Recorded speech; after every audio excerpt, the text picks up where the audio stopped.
Buenas tardes a todos y todas. Sean bienvenidos al segundo encuentro internacional.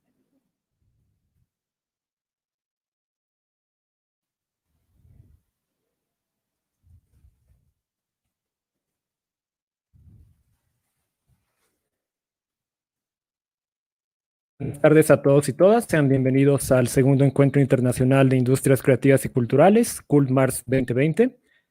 Este es un espacio de formación y debate en torno a la llamada economía creativa.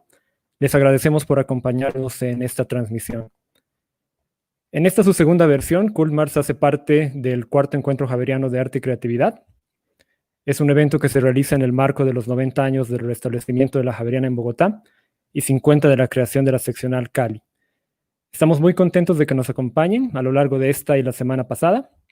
La programación la pueden encontrar en www.cultmarts.com. A continuación, para dar apertura al encuentro, se dirigirá ante ustedes el decano de la Facultad de Ciencias Económicas y Administrativas, doctor Andrés Rosas Bulfers. Bueno, muchas gracias, Javier. Decanos, profesores, estudiantes y miembros de nuestra comunidad educativa, profesor Jeff Dorenfeld, director del Berklee Popular Music Institute, de Berklee College of Music, invitados especiales, señoras y señores. Bienvenidos y bienvenidas al segundo Encuentro Internacional de Industrias Creativas y Culturales, Cultmarts 2020. Nos complace encontrarnos por segunda vez en este espacio dedicado al pensamiento, al debate, trabajo y aprendizaje en torno a las industrias creativas y culturales. La segunda versión de este encuentro nos ha enfrentado al reto de la virtualización, que hemos asumido convencidos de que este es un momento clave para la construcción y el intercambio de conocimientos, afrontando las crisis que amenazan al sector con el impulso que caracteriza a esta comunidad universitaria. La respuesta que hemos recibido, tanto de invitados como de participantes, nos llena de ánimo y optimismo. Por esto les agradecemos e invitamos a participar de esta semana y las actividades que se han programado en ella. El valor del trabajo cooperativo para la creación y construcción es una apuesta fundamental de este evento. Este Encuentro Internacional de Industrias Creativas y Culturales es coorganizado por las facultades de Artes, Arquidiseño, Ciencias Económicas y Administrativas y Comunicación y Lenguaje, el Centro Ático, el Centro Javeriano de Emprendimiento, Design Factory Javeriana, la Secretaría de Apoyo a la Creación y el Departamento de Ciencias Políticas. Este año nos acompaña también la seccional de Cali, de la Pontificia Universidad Javeriana. Esta unión de distintas perspectivas académicas y profesionales que refleja la amplitud y riqueza de las industrias creativas y culturales.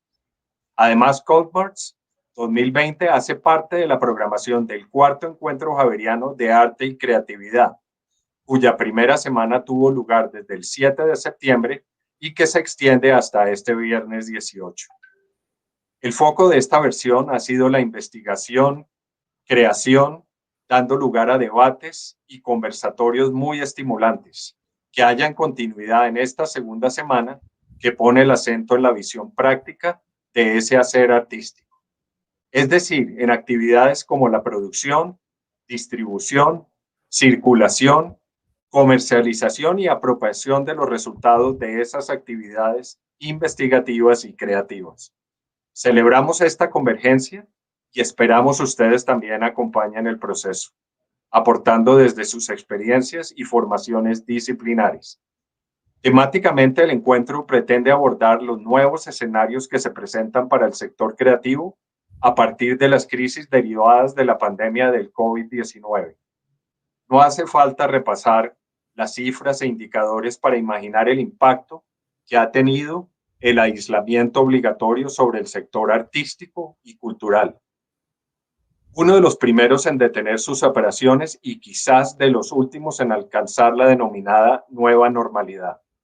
Con este eje hemos estructurado el evento, con una charla magistral que dictará el día de hoy el profesor Jeff Dorenfeld del Berklee College of Music, en torno a las nuevas realidades de las artes escénicas y performativas post-COVID-19, y también con 3 paneles temáticos a llevarse a cabo mañana, el miércoles y el jueves, siempre a las 6 p.m. y siempre por este canal, en los que contaremos con distinguidos invitados de las industrias creativas locales para conversar sobre las transformaciones y futuros del sector. Hoy, el profesor Dorenfeld inaugura el encuentro enfocándose en el presente y futuro de la industria, con su experiencia de 3 décadas dentro de la industria musical como manager de grandes artistas multiplatino, ejecutivo de compañías de desarrollo tecnológico, fundador del Berklee Popular Music Institute, educador durante más de 2 décadas y activo participante en el circuito de mega festivales globales. Es difícil encontrar una mejor persona para compartir con nosotros qué nos puede esperar el día de mañana en el sector de la música y las artes performativas. Le agradecemos profundamente haber aceptado nuestra invitación. De igual modo, queremos agradecer a los 21 invitados de la industria que nos estarán acompañando esta semana en los paneles temáticos y a los moderadores que conducirán estos paneles. Les agradecemos a todos y cada uno de ellos su presencia, tiempo y generosidad para compartir con nosotros sus experiencias y conocimientos. No podemos cerrar esta intervención sin mencionar los difíciles días que vive Colombia. Tenemos el pleno convencimiento que este espacio, centrado en las artes y la creatividad, puede ser un motor para la regeneración de la sociedad, los individuos y las instituciones. La reflexión que se propicia al generar una conexión con la esencia sensible y empático del ser humano a través de las artes es el camino por el que apostamos para crear un mañana mejor para todos y todas en este país y en el mundo. Agradeciendo su interés, presencia, difusión y participación, nos permitimos reiterar la invitación a todas estas actividades de acceso libre y gratuito en los espacios y horarios que pueden encontrar en la página web www.cultmarts.com o solicitando mayor información en el espacio de comentarios de esta transmisión. Que disfruten de Cultmarts 2020. Muchas gracias.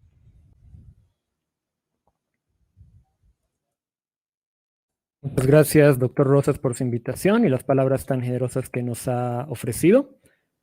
El día de hoy tenemos el honor de contar con la presencia del profesor Jeff Dorenfeld, él es director fundador del Berklee Popular Music Institute, del Berklee College of Music en Boston. Es una de las instituciones líder en la enseñanza de música, lo que nos llena de felicidad también porque nos puede acompañar el día de hoy. El profesor Dorenfeld hace parte de esa historia y tiene una trayectoria importantísima en la industria. Es profesor en el programa de Music Business, Music Management en el Berklee College of Music. Tiene más de 20 años de experiencia en la educación y 30 en la industria. En 2015 fundó el Berklee Popular Music Institute, BPMI, un programa educativo experimental que permite a los estudiantes formarse y actuar en algunos de los festivales más grandes del mundo. Estos estudiantes han trabajado, por ejemplo, en el Lollapalooza, Governor's Ball, Outside Lands, Essence, Chicago Open Air, entre muchos otros. El profesor Dorenfeld también fue asesor en la formación del sello Heavy Rotation Records, que es dirigido por estudiantes de Berklee, y negoció con Epic y Sony Records un contrato para este nuevo sello. Antes de unirse a la academia, el profesor Dorenfeld fue manager de Boston, alcanzando un disco número 1 en Billboard y una de las giras más taquilleras de ese año. También trabajó en tareas de tour management con Sammy Hagar, con Ozzy Osbourne. Fue vicepresidente de Scholz Research and Development a cargo de la línea de productos Rockman. En su labor docente ha recibido numerosos premios, por ejemplo, el President's Award for Leadership, el Dean's Award for Teaching Excellence y el Dean's Award for Innovative Teaching. Estos son algunos de los numerosos logros del profesor Dorenfeld. Sin embargo, quizás sea un mejor resumen el que nos podemos encontrar en el video que vamos a ver a continuación sobre la labor del profesor Dorenfeld y sus estudiantes en el BPMI.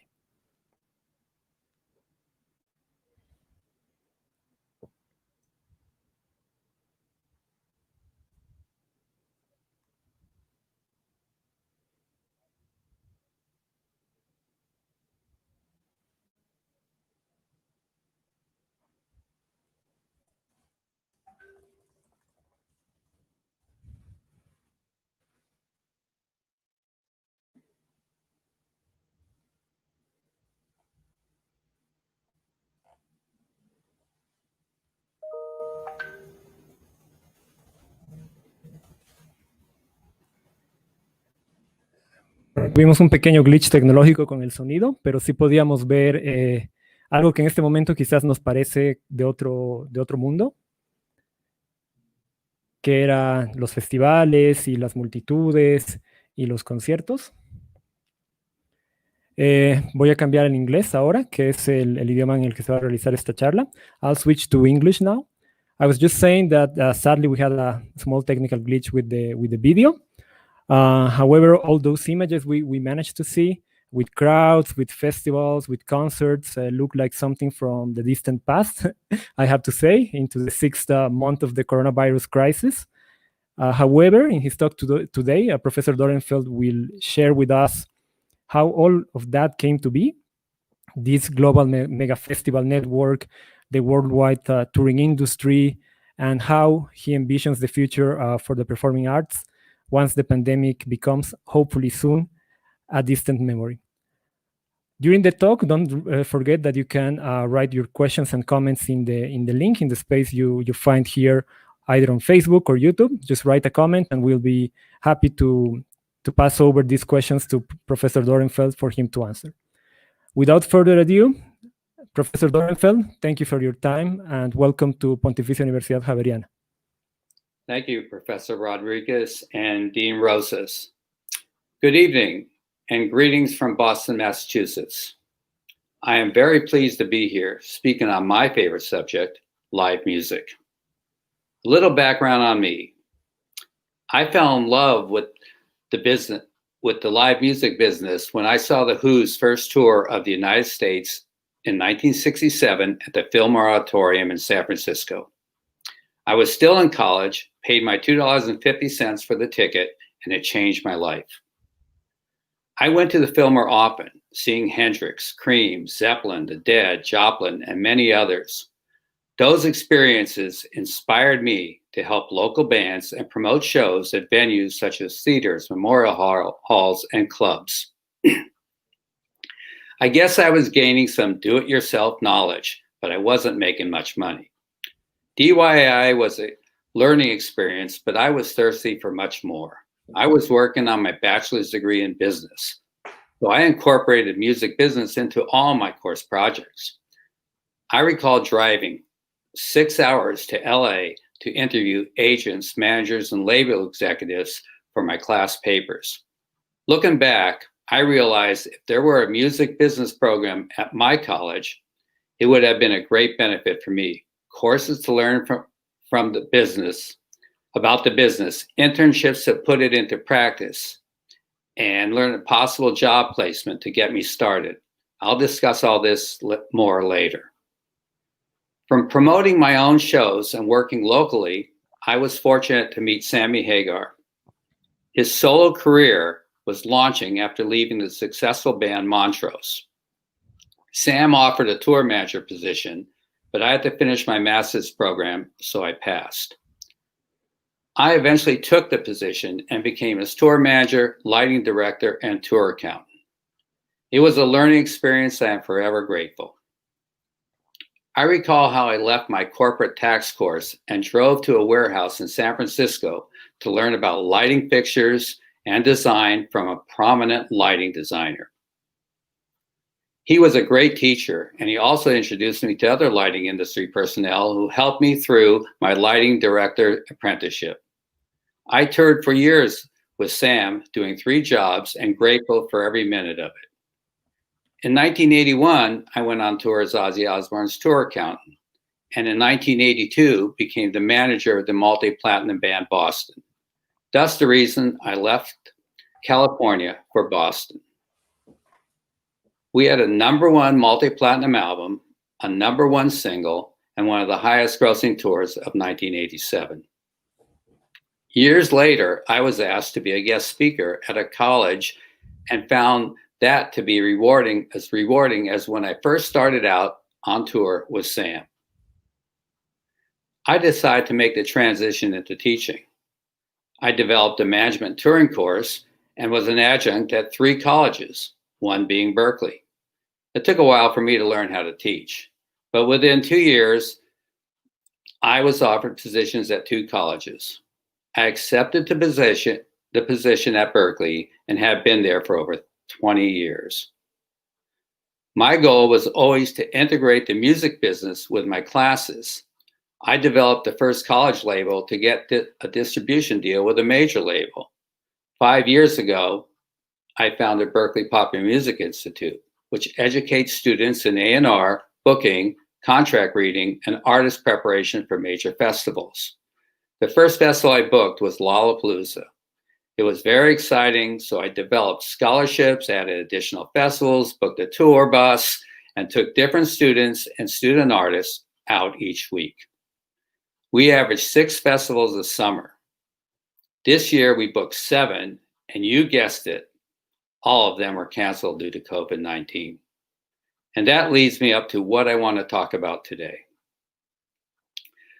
Until COVID, live music is what drove the industry. It's the heart and soul of every successful performing artist. From clubs to stadiums, it is how artists generate the most revenue and develop their craft. I've always found that schools concentrate more on copyrights, publishing, and record deals. There was a time that I also felt that that is what drives the industry for artists, and spent much of my time discussing those deals. But the more I taught, the more I realized live music wasn't discussed enough in the classroom. I understand the complexity of recordings and publishing deals and how important both are for the artist's career. But I also feel that students need to understand the evolution of live music and how artists benefit from it. If we go back into the 70s, artists toured to support their albums. That surely is not the case today. Tickets were $10 in the 70s, and now top-tier artists can demand an average ticket price of over $100. Some tickets reaching into $500, and VIP packages demanding over $1,000. One can say at some point in an artist's career, recordings have become marketing tools to support for artist tours. In addition to ticket income, artists and promoters generate revenue from ancillary sources. Artists share merchandise sales, with many tours selling merchandise to over 30% of concert attendees. Promoters participate in parking and facility fees that can generate $200,000 plus at amphitheaters. Stadiums can generate $500,000 plus in just parking. Then we have concessions, sponsors, and artist branding contributing millions to the tour. These are all revenues that need to be taken into account when negotiating a tour. This is the music industry today. Artists are songwriters, recording artists, performers, and more. Artists have always been brands, and they have always owned companies such as publishing and record labels. For years, artists were reluctant to sync their music for advertising, sponsor their tours, and capitalize on their brand. It wasn't that long ago when the Doors' John Densmore turned down Cadillac and other companies to sync their music for advertising. They've turned down close to $20 million for sync licenses. I'm not making a judgment, but today most artists aren't reluctant to sync their music for advertising, use sponsors for their tours, and totally brand themselves. They have cosmetic companies, liquor companies, shoe and clothing companies, plus more. These brands can also sponsor the artist tours, benefiting the artists on multiple fronts. So why is touring such a huge revenue source compared to 30 years ago? Obviously, ticket prices have escalated as the secondary market took hold. Once the secondary market developed on the internet, managers and agents and promoters realized the actual value of a ticket. Prior years, the only information they had were their previous tours and other artist tours. In 1987, I recall doing research with our agent on previous tours of artists similar to Boston. How are they scaling their tickets? What was the average ticket price? How fast did they sell out? How many multiple shows did they sell in major cities? Once we came to a price point, we announced the tour and sold it out in hours. Could we have charged more for tickets? I think so. But the agent, promoters, and I didn't have information to make that decision. Today, they do. In 1999, everyone knows Napster disrupted the recording industry.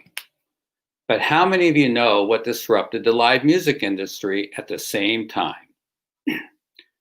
Robert F.X. Sillerman founded SFX in 1997 and began purchasing and consolidating concert promoters across the US. And in 2000, he sold SFX to Clear Channel Communications, a radio conglomerate, which eventually spun the company off as Live Nation, and the rest is history.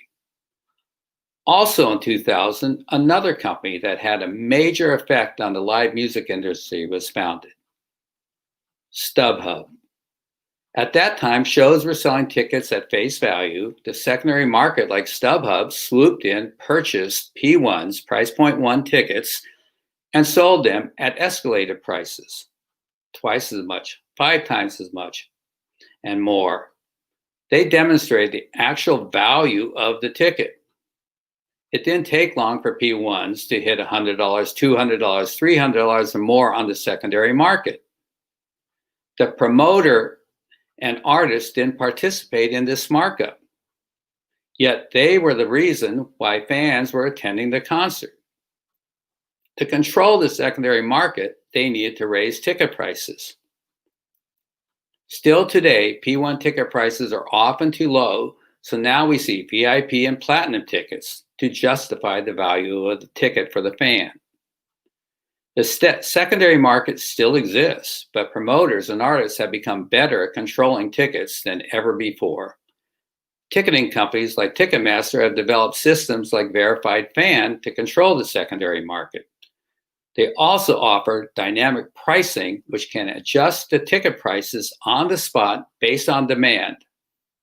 Fans still have witnessed ticket prices escalation based on popularity, although now we see revenue is split between the artist and the promoter. Prior to COVID-19 bringing the world to a stop, 2020 was going to be the biggest year ever for live music. So what made 2020 special over previous years and decades? When we look back at the 70s, 80s, and 90s, rock dominated the concert industry, with pop also gaining popularity. In the 90s, we witnessed the emergence of popular country and hip hop, but there were very few artists selling arenas and stadiums. Rock was still big in the record sales and dominated in ticket sales. At the turn of the century, we started to see hip hop, country, and pop starting to dominate in music sales, but not necessarily in ticket sales. As years went by, we began to see other genres developing huge stars. In 2020, we witnessed hip hop, rock, pop, country, electronic, Latin, and R&B selling out arenas, stadiums, and even having festivals dominated by all the genres. I don't ever recall so many genres so popular. This created an explosion in ticket sales. Agents and promoters had a list of venue holds. Some venues have a dozen lined up for the tour dates. Let's look at what this looks like once we conquer COVID. The 2020 tours will reschedule, and the 2021 or 2022 tours, depending when we conquer COVID, will also be scheduling to go out.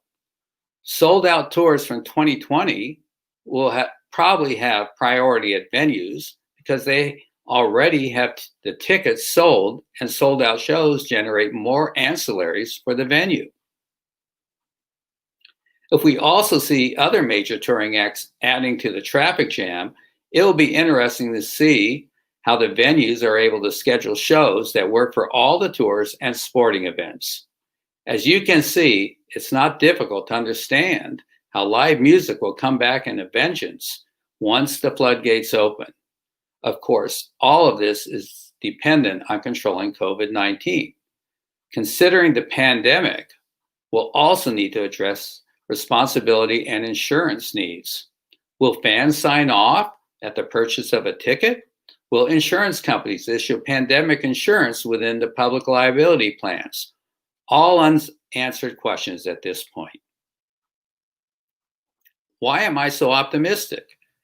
Personally, I feel there will be a lot of pent-up demand for concerts and festivals.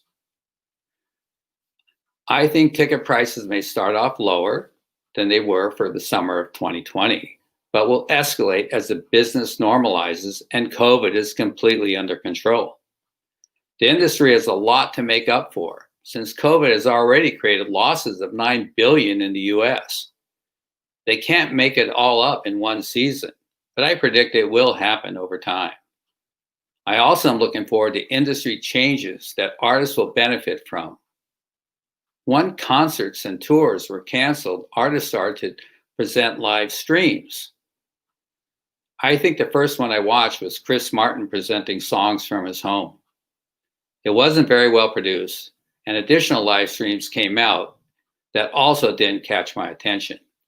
People talked about them as a savior, but I didn't see that at all. Tip jars don't replace million-dollar play dates.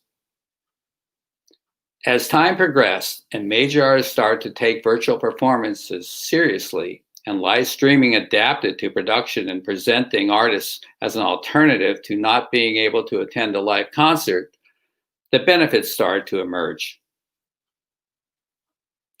Recently, Amazon Music and their gaming platform, Twitch, have incorporated live streaming of artist performances and interviews.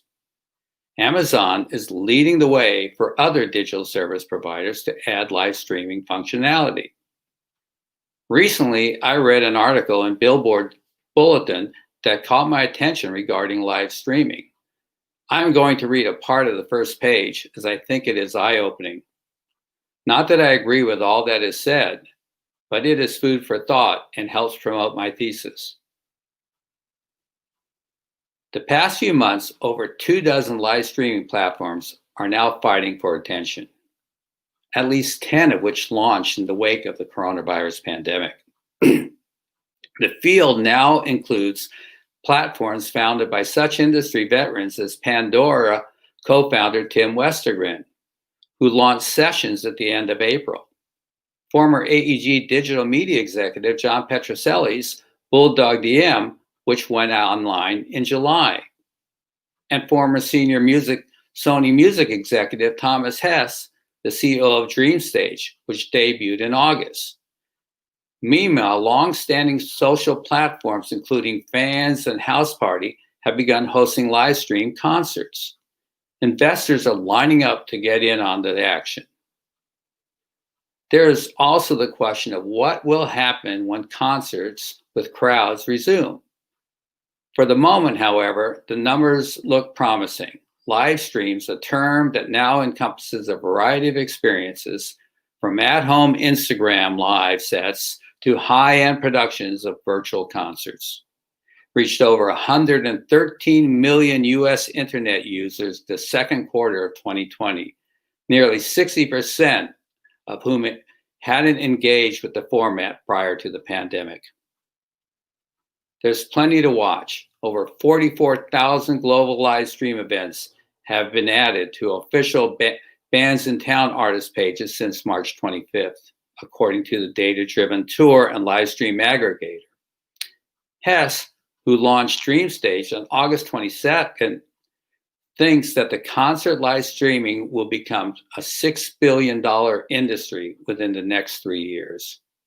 It's a new market, he says, but it's an attractive market and it's here to stay.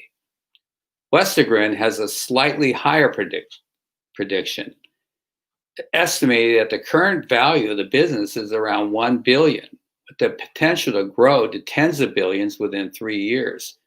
He predicts that it will do to touring what ride sharing did to the taxi industry. Eventually, he thinks the value of live streaming business will grow to 5 or even 10 times that of touring, which pandemic have been projected to reach $31 billion in total revenue sales in 2023. I can't say that I agree with Westergren that live streaming business will grow to 5 or 10 times that of touring, but I do see it augmenting artist tour revenue and festival revenue.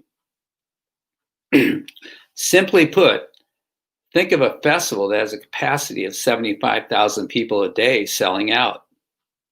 That includes 3-day passes, VIP passes, and single-day passes. Without going over the price points per pass, we do know that the gross ticket potential is limited to the amount of passes that can be sold. Of course, there are ancillaries added to every attendee's participation in the festival, but we already discussed that earlier. Let's now review how the festival can generate additional revenue from live streaming within the radius clause of the artist contracts. The festival offers live streaming to everyone within the radius clause.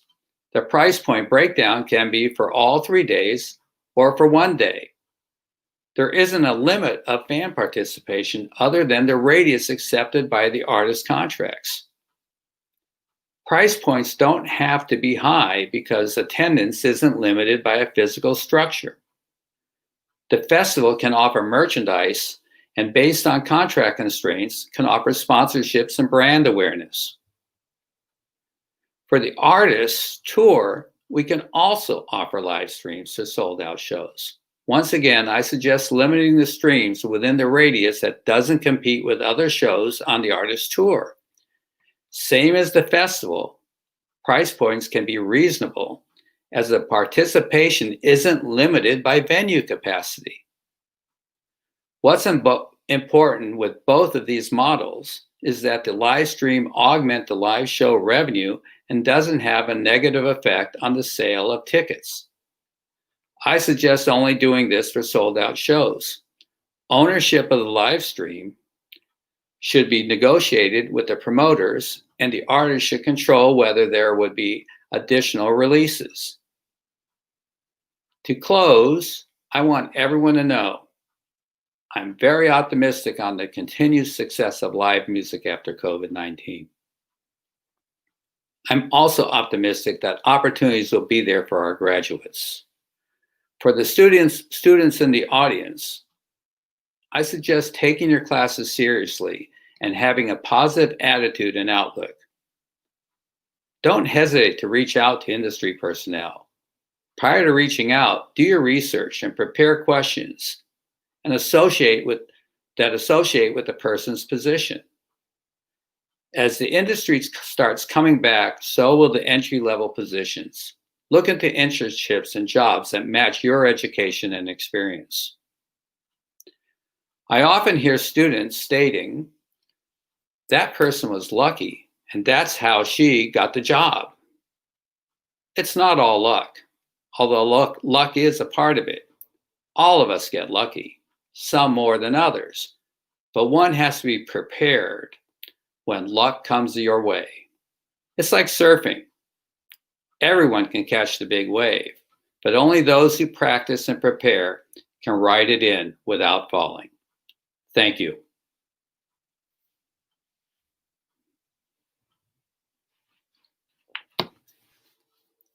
I'm open to any questions that audience has.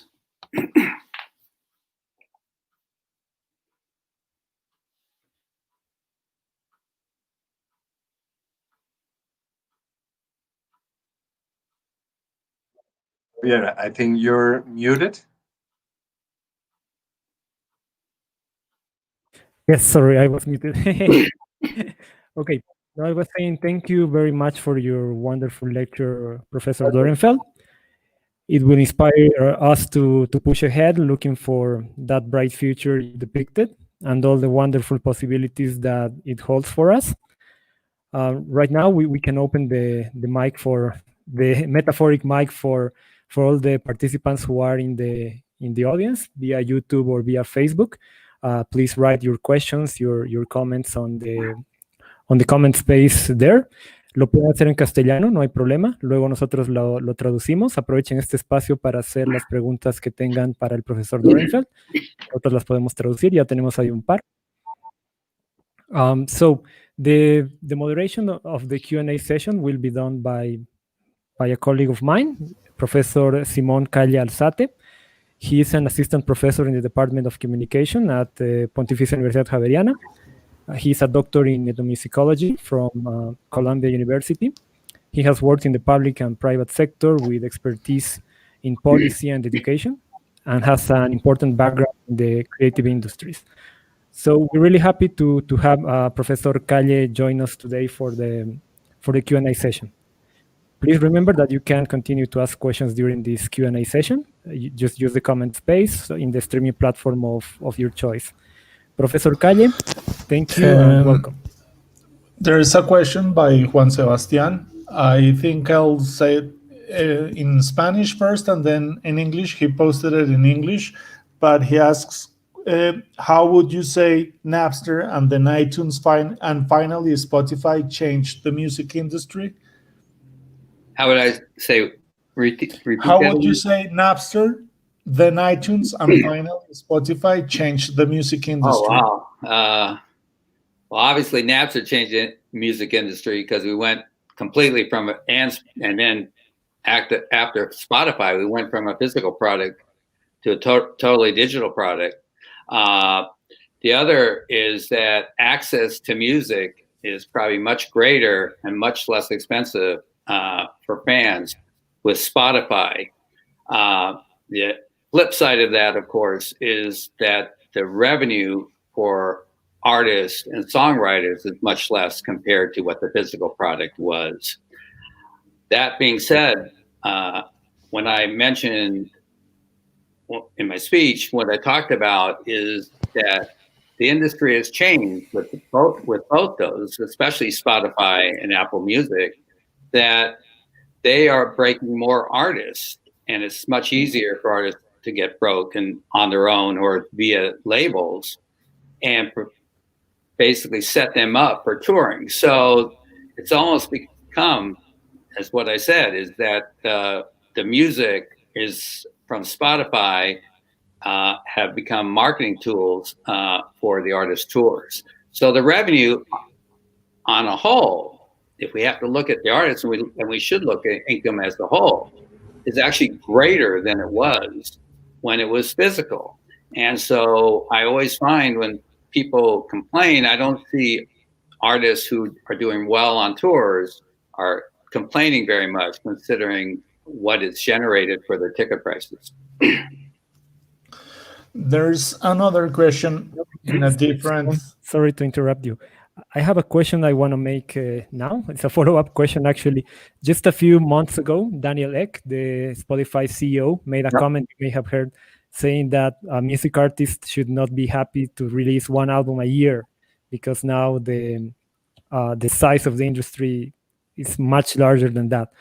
What do you have to say about that, Professor? I think all artists are different. I can't say that we could classify every artist in that classification of releasing one album a year or a bunch of singles and then an album or just singles. So I think it depends. I mean, there's artists like Adele who don't really release an album in a year. There's a lot of major artists who do not release an album or music every year.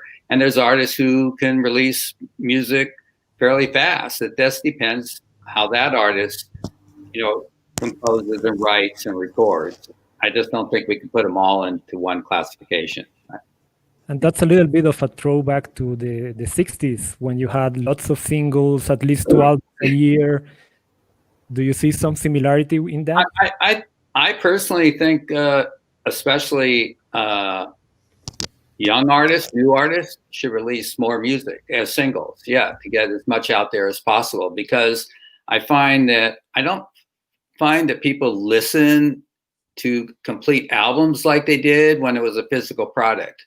And even if we go back when it was vinyl, you got more involved in the entire album than even when it went to digital when it went to CDs, because then you can move around easily also and just listen to different songs. And so I think, and today, obviously, if you release an album, it's decoupled anyhow. It's put up on Spotify and you can pick and choose what you want. So I don't see that as a necessity for all artists to do what he said. I mean, so it's just all different artists. And the thing is, obviously the classic artists, they release recordings, but nothing that really catches on compared to what their older stuff is. So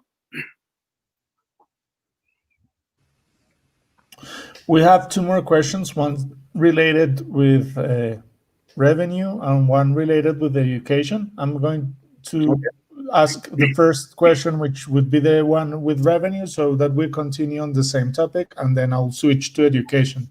Okay. So Mario Mansi asks, the music industry main source of financing was the sale of its products, CDs, records, and before the pandemic, it was concerts.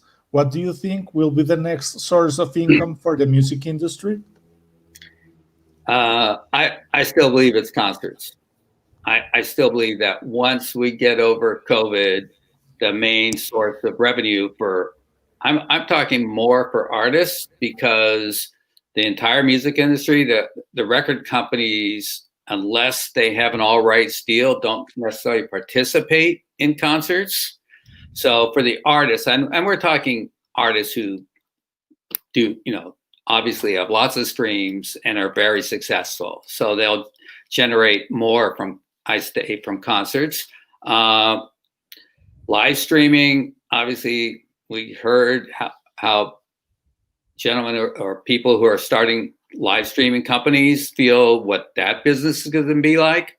I think it'll be successful. I personally don't think it surpasses the touring, but I think it will be successful because as they can produce better live streams and incorporate actually a live production similar to tours, then I think people may adapt to it.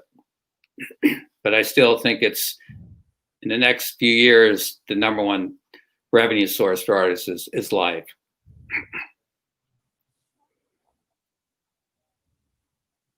What do you think is the role of undergraduate music programs in order to help students during their studies in acquiring the necessary skills and knowledge that help them to develop in a sustainable career? Well, I think the music programs I have seen pretty much cover most everything regarding the music industry. I also said this in my speech. I felt the one weak link over years has been live music. And I think it was because not enough people really understood what live music was about and how it generated revenue. Even I was spending more time when I started to teach college. I spent much more time, obviously, on the record side. I started a record label, so I believed that's where the business was. But as I went and looked back and did research, even going back on our tour, and we sold millions of records. We had a '1 album. Our ticket prices at that time were $17 and $18. And we only toured for about 69 shows or so. We still generated, even at that price point, we generated and made as much money on the tour as we did on the recording. That going forward, it's not even close. It's just not close. So I think teaching more about live music is really important. So all aspects of it. And then I also believe as much as you can get the industry involved in the teaching and being involved in coming in and talking about what their experiences are, and the more the students can connect with the industry between whether it's entry-level jobs or internships or something like I developed with Berklee Popular Music Institute, because that participates and with the actual industry.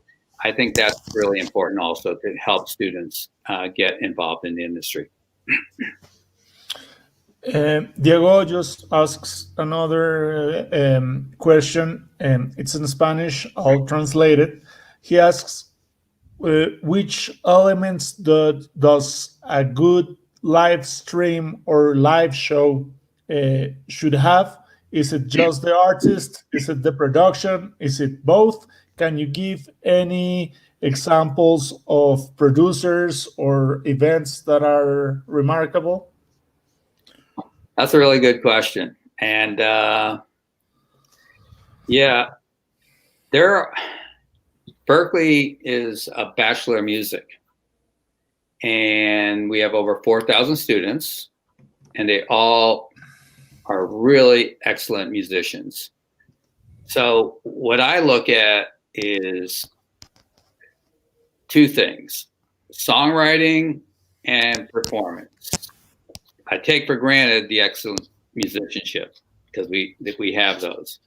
So I think what they need to do is learn how to present themselves on stage. I won't discuss the recording side because the question is more for the live side. You've got to take it serious. It's not when you get to perform on these bigger stages. What I learned when we started to do the festival, the stages are 60 feet wide and 40 feet deep and 5.5 to 6 feet high.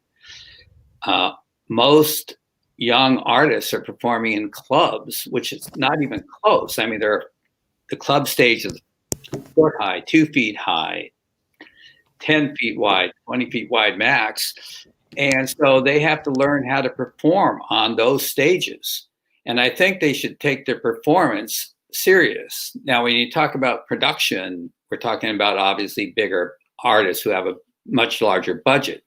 If the artist has that budget, I think production adds a lot to all genres of music. It doesn't make the artist worse player. It just enhances the artist's performance. It enhances the artist's songs. So yes, I believe in taking out a fairly large production. And one is now, well, at least they were taking out huge productions. Pop artists I've seen who have taking out for playing arenas, I've seen 24, 25, 48-foot semis of equipment for that show. That's all to enhance the performance. I've seen U2 on the 360 tour, which you can all look at online, had 125 trucks on the road at all times, not counting the trucks for all the steel they had to bring to build their stages on. And they had 3 stages flip-flopping across the world. So production means a lot. And I think even a young artist playing a club or playing a school should think about how they're going to present themselves. And what it bothers me when I see artists walk onto the stage from the front of the stage, they should actually think about their performance like a professional sporting team. They never walk onto the field from the audience. They come out all together as a group, prepared, ready to go on the first play. Same with artists. I expect them to do that. Everything's in tune. They're ready to go on. As soon as they hit the stage, they go into their first song. Their set's organized. They're performers. And I think the most 2 important pieces of a successful artist are great songs and great live performance.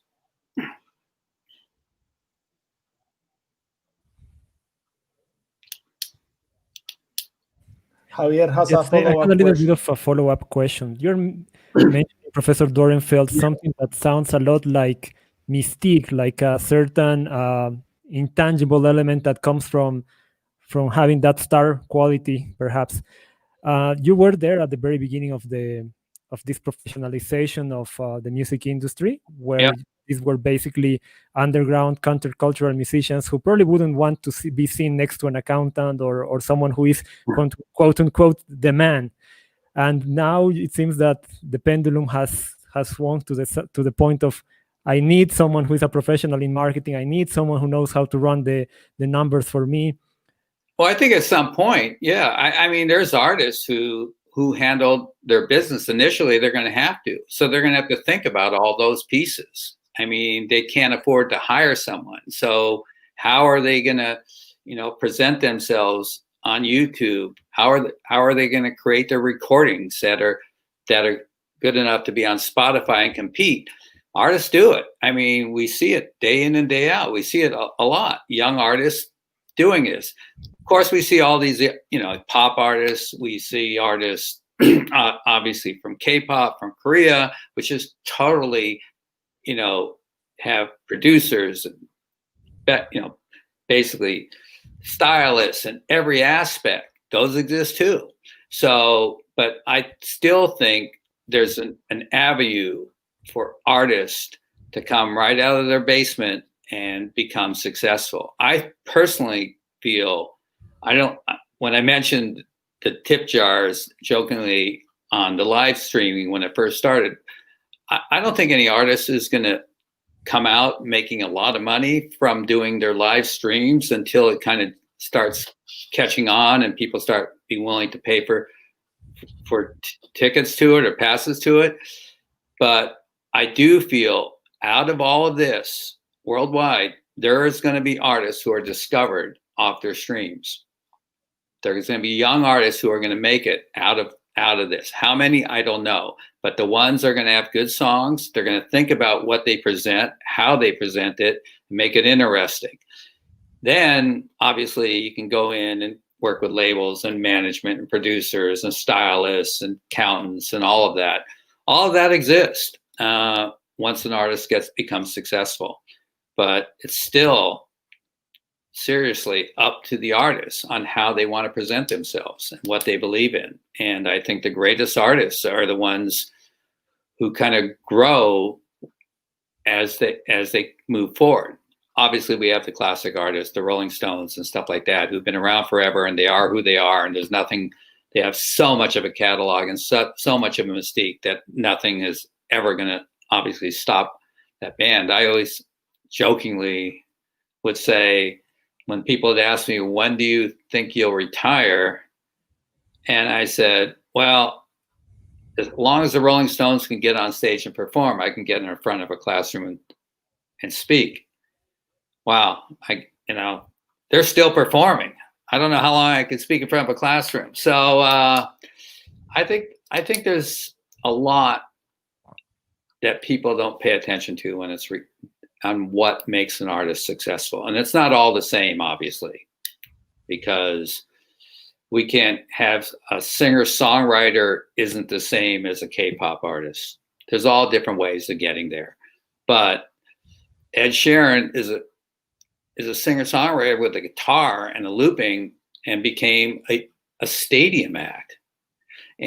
But he has great songs and he knows how to present himself. He's thought about it, he's put it together, and he started out when he opened up for Taylor Swift, and the promoter, who was Louis Messina, who's been around for years, recognized something special there, and they worked on getting him his tour, and rest is kind of history. So I think there's opportunity for artists all the time. I don't know if that answers your question, but yes, if you can work with someone who can help you, but they have to help you present what you're trying to present, what you're feeling, because ultimately you're going to have to go out there and do it. Javier has another small question.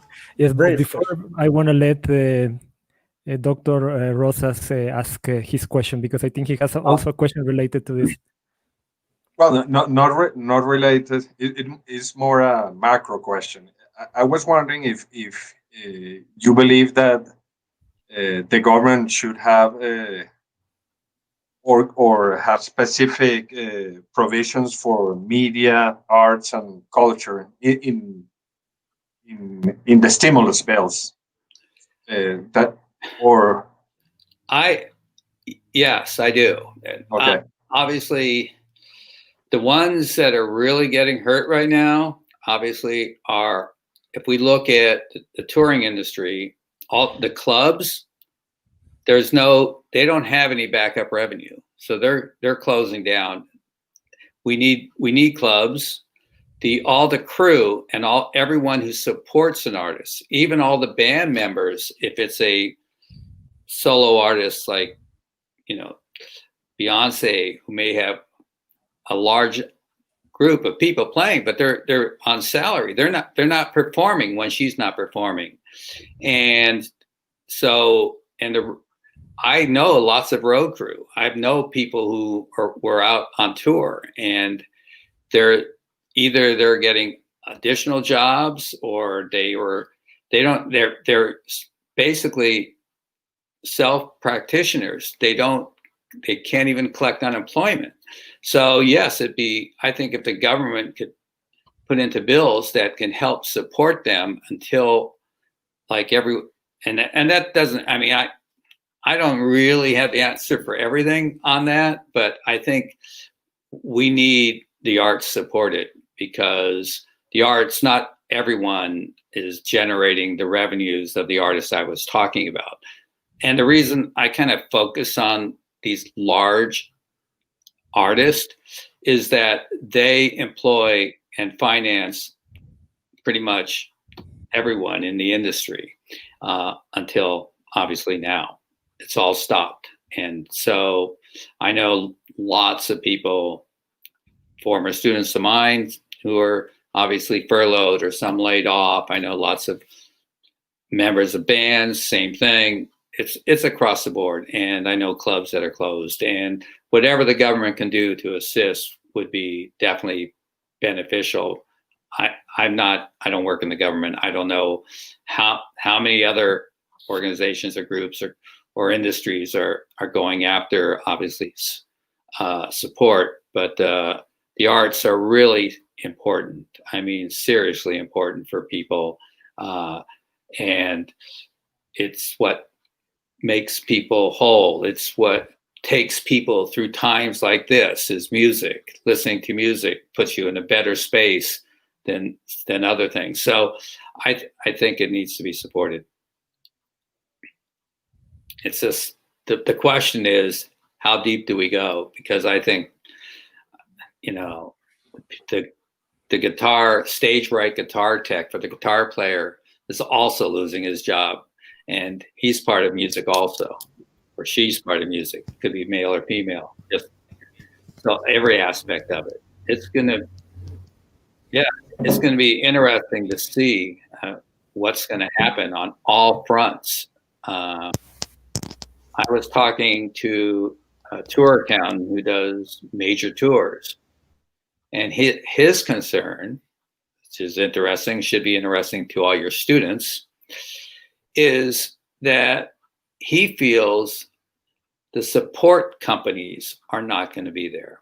So the busing companies may go out of business. The production companies may go out of business. And so when he'll need these production companies, he'll need the busing companies and every other aspect of the business, the lighting companies, the sound companies, all of those things, the video companies, screening, all of that. Is there going to be enough companies and people to support the different tours? Because like I mentioned earlier, 2020 tours, Billie Eilish, for example, I know her tour manager, her whole tour was basically sold out. Her whole production is in trucks. I think she did 3 dates. So all those shows basically be rescheduled. And other tours will come out. And I don't think there's going to be enough people to support the tours on the working side, because some will get new jobs. Some who are older will say, forget that, I'm done. I'm going to go find something new, which is, I think, I hate to say this is an opportunity, but it's going to be an opportunity for yours and my graduates also. Same with the agencies. There isn't anybody there. I'm fortunate that most of my graduates are still working at Live Nation, but a lot of people are gone. So So yes, if the government can help, yes. I just don't know how to personally make that happen. We have another question in another line by Isabella Gomati. She asks, where is the music industry going in terms of music genre? Do you think the pandemic will or has affected the different music genres and types of music that students are interested in? Wow. I think I still believe in what I said. I think there's so many genres now that are popular. This is the best of all the things coming out of Spotify and the streaming industry, is that so many genres have gotten popular. It really, when it was physical, then there was kind of controls on everything, but now it's all huge. Do I think all of them will stay? Yeah, I do. I think there may be new artists. I think the ones who are really successful, there's pent-up demand for them. Drake just released a new single, and it's getting millions and millions of streams. And so I don't think it's going away. I honestly think it's going to stay. I don't know of any other genres. Maybe there'll be a new genre. I don't know of any others that are going to come out. We've covered almost every one, and every one has huge artists. Like I mentioned, country's big, and hip hop's big, and Latin's big, and rock's still big. I mean, it's all over the place. So I think it's still there. I think it's not going to go away. I think their fans are there. I guess the bigger question is, one of the questions is, what can people afford? That I don't know going forward, and what employment is going to be worldwide and all of that. So how that affects ticket prices, that is an open question. The other bigger one is obviously, when does this all come about? When will it be over COVID-19 to actually do a concert with a large group of people? When will that be acceptable? When will people feel comfortable enough to go when there's a vaccine? When is that 2021 summer, or is it already going into 2022? I think those are the big questions, because we only can afford so much, obviously. But I'm hoping, because I'm booking festivals, I'm hoping for my class that there are something happening summer 2021, so that we can actually go there and participate.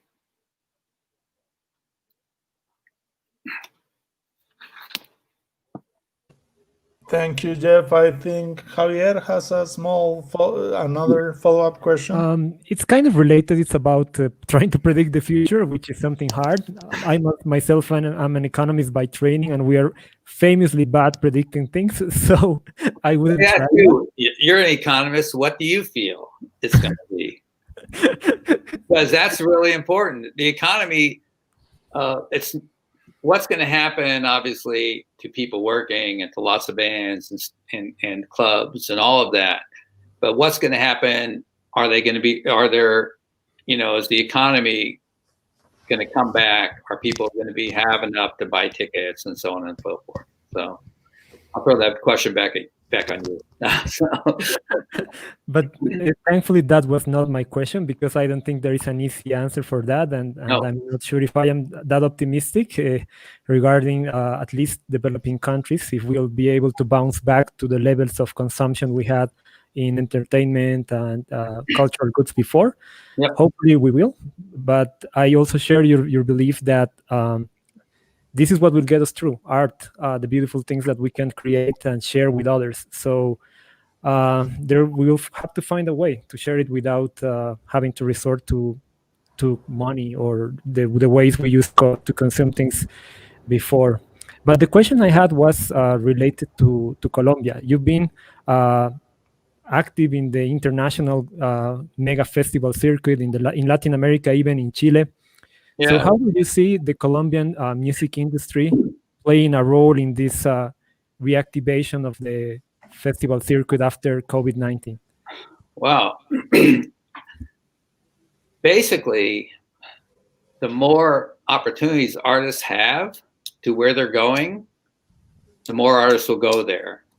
So if we look at, use Lollapalooza example, and I know Lollapalooza was looking to do a festival, I think, at one time in Bogota. But if we look at it, if they can play, like right now, they could do Brazil and Chile and Argentina. If they can add more, they benefit from that because the cost to get there is astronomical. And so for the headliners, it's one thing, but other artists who are support it's difficult.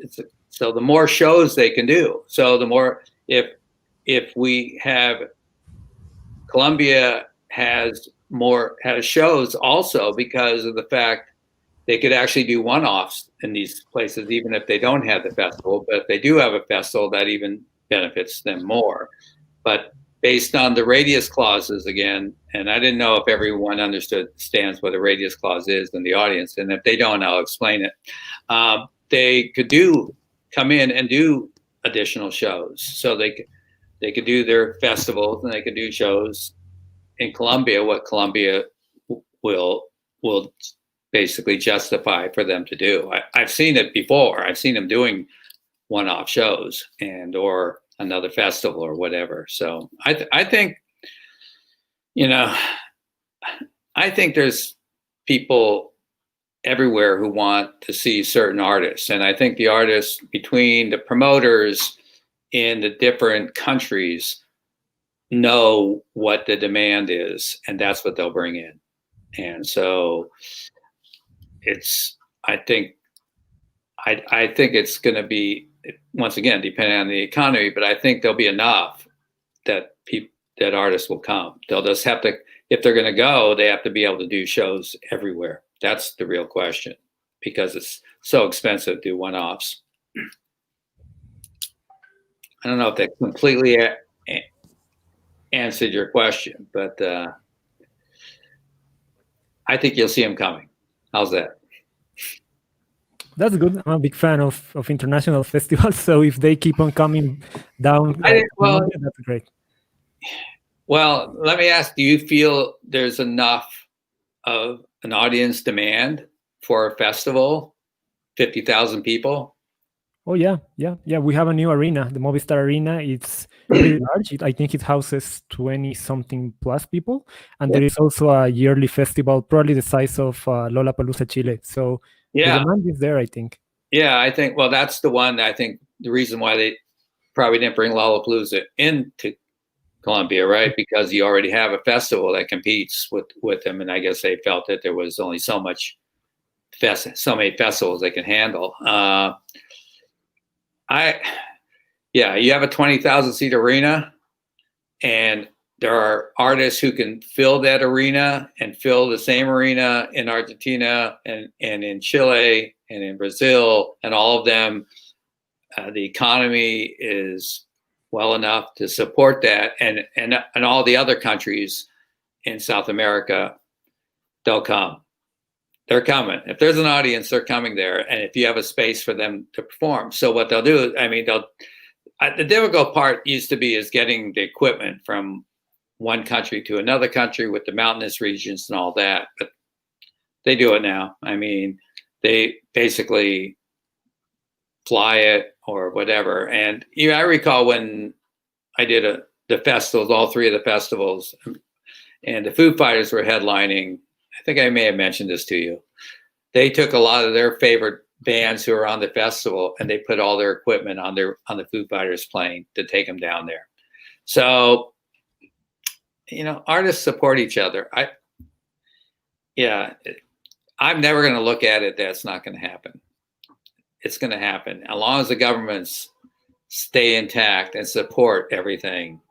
As Dean Rosas mentioned, we need support all the way around. We need support for the people, obviously, who are going to the festival, let alone the arts. So I'm optimistic that they will be going there. So it's been a big market, you know.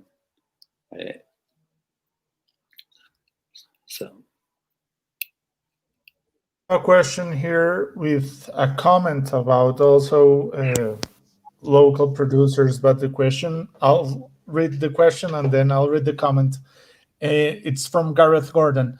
Thinking about the economics of touring, are stadium artists going to have to accept a smaller cut of the box office in order to allow local support companies to survive? And then he says, local producers say visiting stadium artists take over 95% of box office profits, making it unprofitable for local producers to put the show on.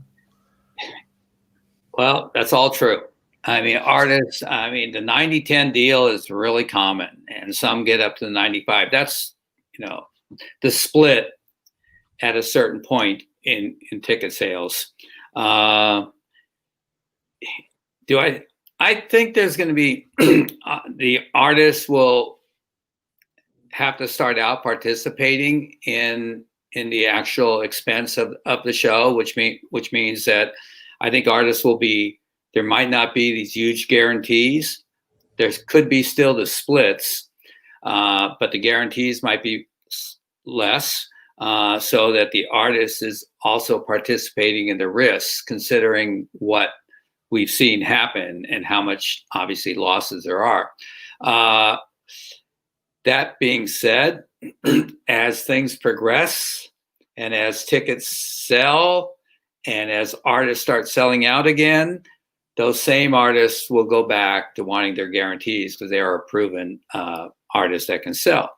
The split deals, what's happening a lot on all these major artists because of what's happening in the consolidation of promoters that I mentioned originally happened in 1999 with SFX, that I said that was what changed the industry, just like Napster changed the industry in the recording end, is that a lot of promoters are consolidated. So we have two huge promotion companies, both worldwide, Live Nation, AEG Live, and they may have the entire tour. They could come in and co-promote with local promoters, but the tour is going to be, a lot. If it's a world tour like Live Nation Global Touring, it'll be a Live Nation tour. And so artists doing one-offs with different promoters, if they obviously know the promoters and are familiar with them and feel comfortable, then they can do that. So we can have Ocesa is a big promoter in Mexico, and they were actually going to be sold to Live Nation, but I don't think that happened. So there's lots of local promoters in all the different countries, and I see them still pretty much doing pretty strong business. Strong enough business that Live Nation wouldn't want to go in and buy Ocesa. So I think there's room. It's just competitive in it, and these big touring companies, the artists who are major feel comfortable with them because of the fact that they've worked with them for years and that they know that what their guarantees are, and they know what those companies can do. So all that being said, doesn't mean that there's not a place for the independent concert promoter.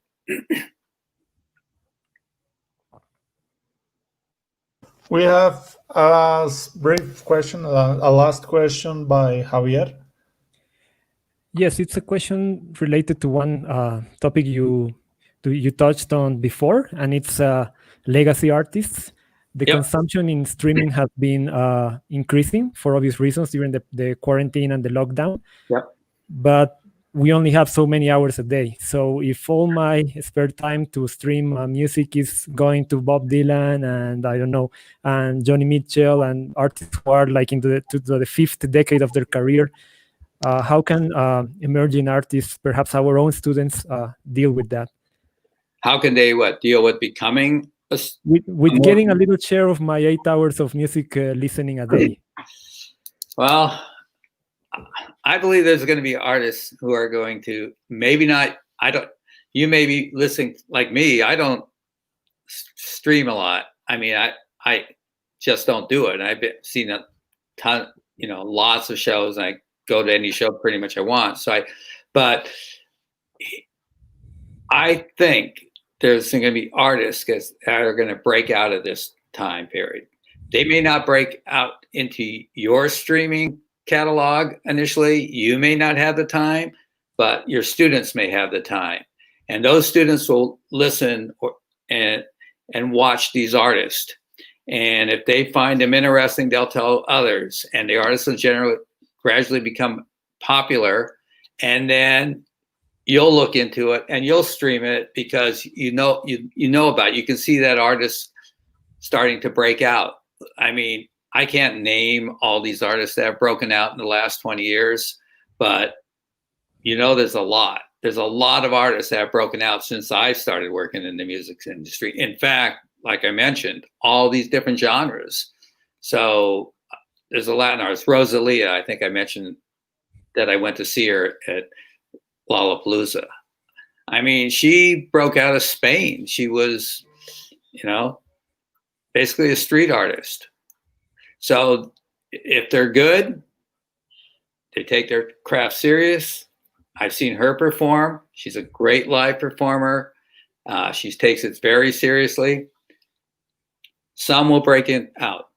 There will be some. I will argue that day in and day out. I don't know who they are, but there will be some, and they probably are not going to break out because of definitely people my generation.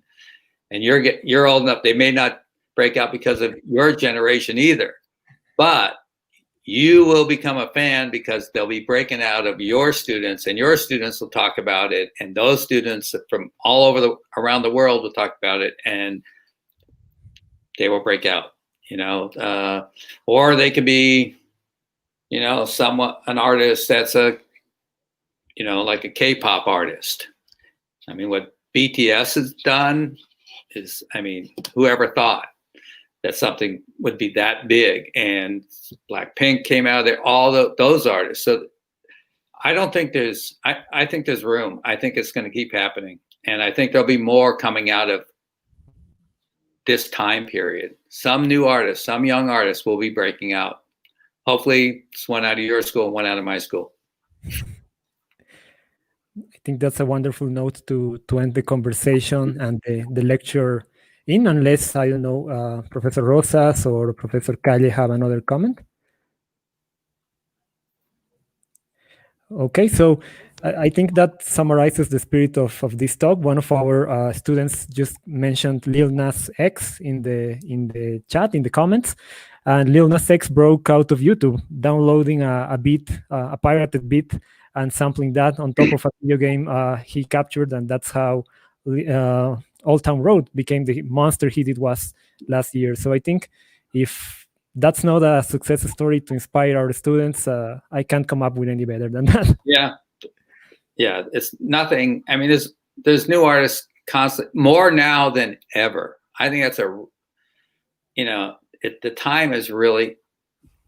time right now is obviously not good for anything, but the time to create music is good because that's what they have time to do. And what's going to come out after COVID, I think we'll see a lot of new artists. I think there's lots of opportunities. They have to be special. Great songs, great live performance, understand how to present themselves. And back to the other piece, everyone has to be a little lucky. But once again, if they get the opportunity, they better be ready. That's all. Thank you so much. It was really fun. Hopefully we got through a lot. Hopefully students, they could reach out to me if they have some more questions. I'm around, but thank you so much. Once again, let me thank you, Professor Jeff Dorenfeld, for being so kind and sharing this time and knowledge with us. I'm sure we will not forget this evening. I also want to thank Professor Rosas for joining us for the conversation and his inspirational work. Thank you, Javier, and thank you, Professor Dorenfeld. Yeah, I had a great time also. You had a great Thank time. you for making my night. See, things come out of COVID. All right. Thank you. I also want to thank Professor Simon Calle for helping us with the questions and helping us look into the state of the music business in the face of the pandemic and what lies ahead. I'll switch back to Spanish to wrap the evening up, if that's okay with you. All right. Thank you. I'll leave now. And so, pleasure. Let's stay in touch. Thank you. Yep. Thank you. Para los organizadores de este segundo encuentro de Industrias Creativas y Culturales, Cultmarts 2020, ha sido un gusto haber contado con su asistencia y participación en esta keynote lecture de apertura. Les hacemos llegar nuestra gratitud a nombre de la Facultad de Ciencias Económicas y Administrativas, la Facultad de Artes, la Facultad de Arquitectura y Diseño, la Facultad de Comunicación y Lenguaje, el Departamento de Ciencias Políticas, la Design Factory Javeriana, el Centro Javeriano de Emprendimiento, la Asistencia para la Creación Artística, Centro Ático y Brand Spa. Los invitamos a que nos acompañen el día de mañana a las 6 p.m. en este mismo espacio para el panel temático Innovación y Transformaciones en las Industrias Creativas y Culturales. Pueden registrarse o solicitar más información en www.cultmarts.com. Muchas gracias por su asistencia y que tengan una muy buena noche.